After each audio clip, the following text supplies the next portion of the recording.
This is obviously the audience that he's attempting to drive out to the polls. Meanwhile, the Democratic Party, if you look at it demographically, seems to have become the party largely of upscale white liberals who went to college and low-income minorities. And that's a very fragile coalition because the truth is that I'm not sure that those people have tons and tons in common. White upscale liberals tend to be very concerned with questions of equity far more than people who are actually low-income minorities, like by polling data. The sort of woke concerns that everybody on the right likes to pick on, that is white upper-crust liberals who are pushing that. That is not minorities who are pushing that sort of stuff. I remember having this conversation with Van Jones, and he was totally agreeing with me. He's like, what are all these white upper-crust liberals doing talking about this sort of stuff? They should be talking about sort of the bread and butter issues.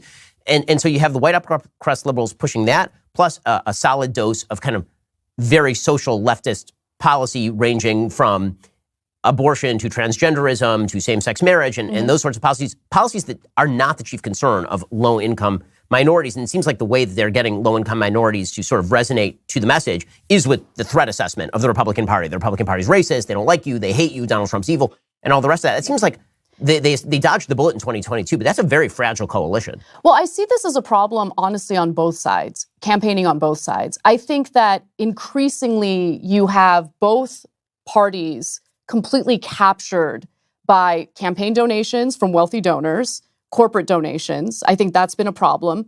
That has led to pro-corporate policy by both Democrats and, Republicans have always been in that camp.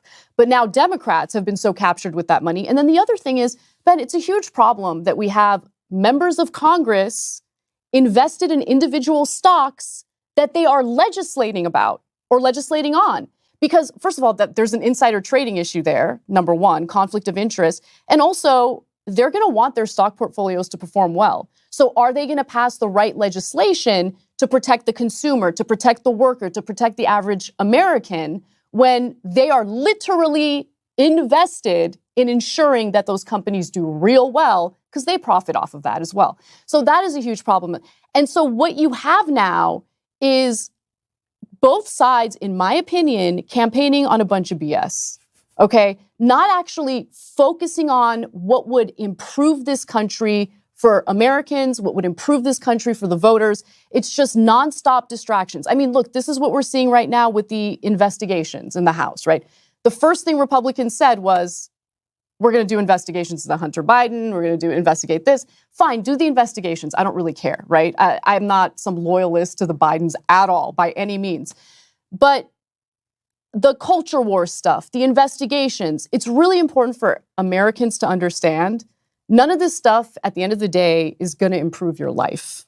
Okay, so all the distractions, we need to be privy to the fact that they're distractions, and we need to get back to actually hashing out what policies need to pass in order to make sure that Americans are thriving. So this does raise the question for me of localism versus sort of national policy. So when you point out, for example, that both parties are subject to regulatory capture or that they're subject to their own stock portfolio, some people would say, okay, elect better people.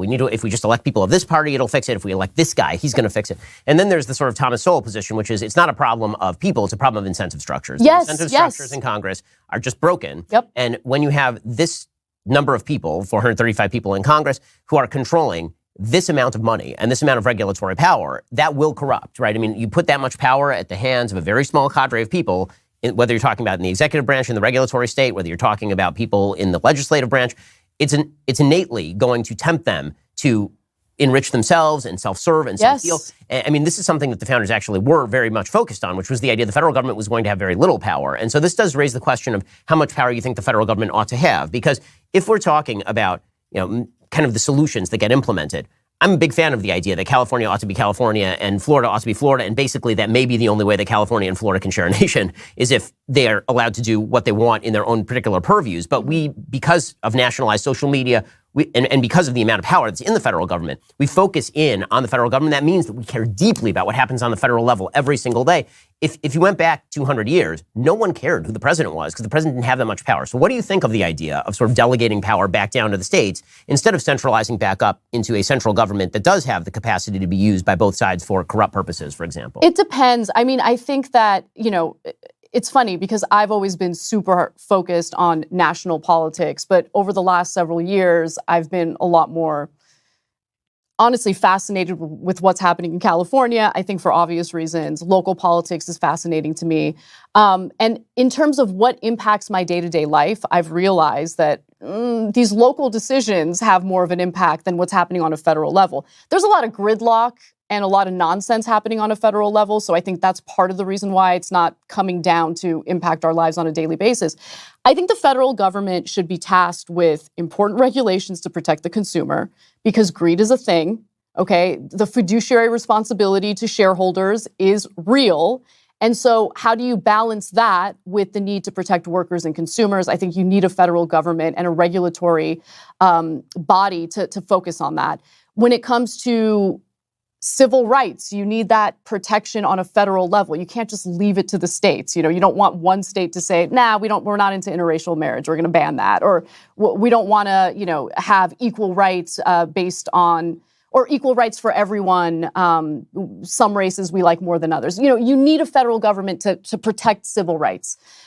But I do agree with you that Americans have not been paying enough attention to what's happening on a local level. There are certain things that can be dealt on a local level that doesn't need to be the responsibility of the federal government. And to be quite honest with you, with all the dysfunction and gridlock with the federal government, I think more and more people are relying on a local level to get policy passed that they desperately need. So in a second, I want to talk to you about local politics versus national, because I think that the national politics does lead to extraordinary polarization, whereas, as we'll talk about in a moment, when it comes to local politics, everyone gets a lot more moderate when they're talking about their own particular That's very community. True. First, the debt ceiling is now above $31.4 trillion.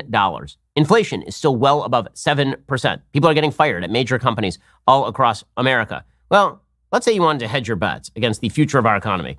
The best thing to do would probably be to diversify at least a little bit into precious metals. For over 5,000 years, gold has withstood inflation, geopolitical turmoil, and stock market crashes. Owning gold in a tax-sheltered retirement account would be a smart thing to do. Converting your IRA or 401k into an IRA in precious metals, you can do that with my friends over at Birch Gold. They have a 5-star rating with the Better Business Bureau. I've invested part of my money in precious metals because, again, I like to diversify. This is what all smart investors do. They take some of their money, they put it in a different place to make sure that they are not overloaded in one place. As the stock market goes through a rough period, it might be kind of smart to have some money in gold. Text Ben to 989898. Claim your free info kit on gold today. Then talk to one of the precious metal specialists over at Birch Gold. That's Ben. Text it to 989898 today. My friends over at Birch Gold will get you started. Okay, so let's talk about the local level. So, we're talking about the sort of conflict at the federal level, and federal politics tends to bring out, I think, the worst in people, mainly because it feels like, okay, for me, I'm a Floridian now, which I'm very happy about. People from New York keep trying to tell me what to do. Why can't they leave me alone, leave my children alone, leave my life alone, leave me alone? If you leave me alone in my community with people who I have chosen to live with, which means that we are going to have much more commonality of interest, we're going to come to a policy that works much better for me and my family than people who live 1,000 miles away and who don't know me, don't know my family, don't care about me. And I think that, that return to localism may be the only way forward for the country. I want to talk to you about what's happening in LA. So obviously, I grew up in LA. I spent my entire life in LA until 2 years ago when I picked up my entire family and moved over here. Now my parents live here. My in-laws live here. 2 of my sisters live here. There's been a mad rush to Florida, particularly by people who are sort of the red state mentality. But I don't think it's purely about I needed to be in a conservative area. Again, I'd lived my entire life only in blue areas, whether it was Los Angeles or Cambridge, Massachusetts when I was in law school. And so the thing that drove me out of California is I think one of the things that you've been picking up on and getting a lot of flack from your own side for picking up on, and that is that LA has just become a trash heap. I mean, it's been governed awfully. Forget about who's governing it. Right. The policies that have been used to govern it are just terrible. You have an increase in crime. Homelessness has taken over the streets.